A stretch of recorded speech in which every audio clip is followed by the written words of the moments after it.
Hello everyone, welcome back to our YouTube channel all exams cracker. I hope आप सभी स्वस्थ होंगे, मस्त होंगे।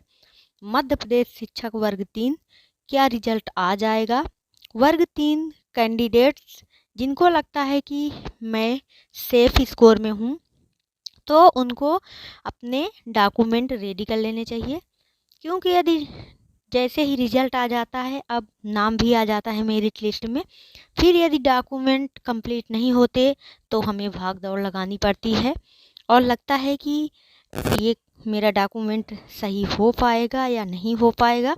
तो आप लोगों को मैं पहले से ही बता दूं कि ये डॉक्यूमेंट आप रेडी कर लीजिए, ताकि आपके चयन में कोई बाधा रुकावट ना आए। तो आइए बिना देरी किए हुए जान लेते हैं और रिजल्ट के बारे में थोड़ी सी जानकारी भी देखें क्या इन्फॉर्मेशन निकल के आ रही है। तो यदि आप मेरे चैनल पर नए हैं तो चैनल को सब्सक्राइब कर लीजिए, बेल आइकन को प्रेस कर लीजिए, जिससे हर आने वाली वीडियो का नोटिफिकेशन सबसे पहले आपके पास पहुंचे। तो सबसे पहले 13,129 पदों की शिक्षक भर्ती का परिणाम अटका। प्राथमिक शिक्षक भर्ती के उम्मीदवार परेशान। मध्य प्रदेश कर्मचारी चयन मंडल द्वारा आयोजित प्राथमिक शिक्षक चयन परीक्षा 2025 और आबकारी आरक्षक भर्ती 2024 के परिणाम अब तक घोषित नहीं हुए हैं, जिससे हजारों अभ्यर्थियों में असमंजस और नाराजगी है। यह इसलिए बढ़ी क्योंकि प्राथमिक शिक्षक परीक्षा के बाद हुई पुलिस आरक्षक भर्ती परीक्षा 2025 के पहले चरण के नतीजे 25 जनवरी 2026 को जारी कर दिए गए। प्राथमिक शिक्षक चयन परीक्षा 2025 का आयोजन 9 से 13 अक्टूबर 2025 के बीच हुआ, जिसमें 13,129 पदों के लिए 1,10,745 अभ्यर्थियों ने आवेदन किया था। अभ्यर्थियों का कहना है कि समय पर परिणाम नहीं आने से नियुक्ति प्रक्रिया, काउंसलिंग और दस्तावेज सत्यापन में देरी होगी।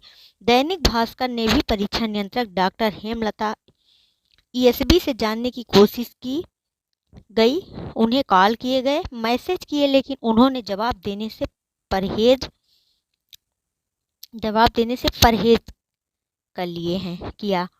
पुलिस आरक्षक भर्ती परीक्षा 30 अक्टूबर से 15 दिसंबर 2025 के बीच हुई थी। अभ्यर्थियों का सवाल है कि बाद में हुई परीक्षा का परिणाम जारी हो सकता है, तो पहले आयोजित परीक्षा का परिणाम क्यों रोका गया है। सच ही बात है कि जो एग्जाम्स पहले हुए उसका अभी तक रिजल्ट नहीं आया, लेकिन जो बाद में हुए उसका पहले कैसे आ गया। चयन मंडल के अधिकारी स्पष्ट जवाब देने से बचते नजर आए।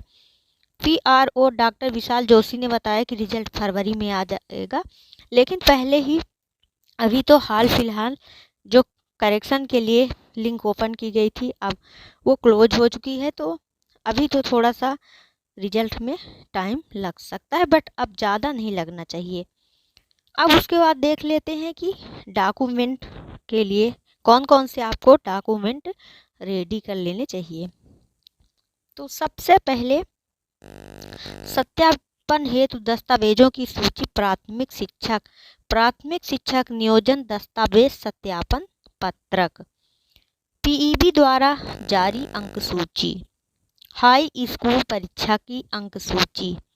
हाई स्कूल परीक्षा की अंक सूची आपके पास तो होगी ही, हायर सेकेंडरी परीक्षा की अंक सूची भी आपको चाहिए, और हाई स्कूल की अंक सूची के साथ सर्टिफिकेट भी एक आता है, वो सर्टिफिकेट भी, और इधर स्नातक की अंक सूची यदि किया हो तो सभी सेमेस्टर सहित स्नातक की अंक सूची। उसके बाद डीएड, बीएड, डीएलएड जो भी हो उस परीक्षा की अंक सूची। जाति प्रमाण पत्र, ईडब्ल्यूएस से हो तो ईडब्ल्यूएस सर्टिफिकेट भी आपको लगेगा। मूल निवासी प्रमाण पत्र, आप मध्य प्रदेश के निवासी हैं या नहीं ये प्रमाणित करने के लिए आपको मूल निवास प्रमाण पत्र लगेगा। अतिथि शिक्षक अनुभव प्रमाण पत्र, यदि आप गेस्ट टीचर में हो तो ही यह आपको गेस्ट टीचर में जो अनुभव प्रमाण पत्र बनता है वो आपको यहाँ पर आपका रेडी होना चाहिए।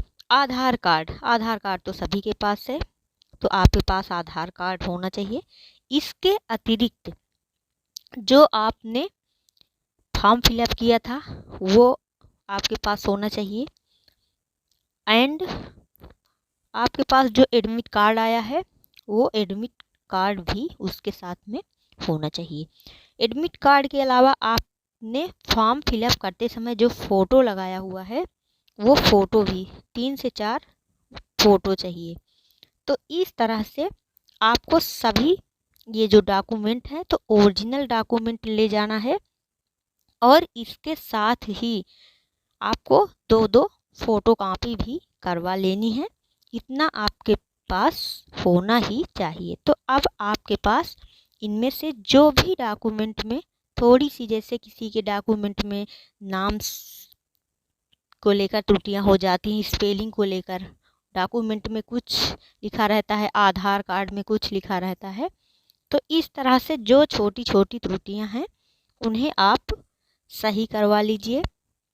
क्योंकि यदि आपके पास कभी कभी नेम, जैसे आधार कार्ड में स्पेलिंग में बहुत ज़्यादा मिस्टेक होता है, कभी कभी आधार कार्ड में कोई भी स्पेलिंग है और अंक सूची में कुछ है, तो आपको जो अंक सूची में है आपके वही आपका मान होगा। तो आप आधार कार्ड भी अपडेट करवा सकते हैं, अभी आपके पास टाइम है।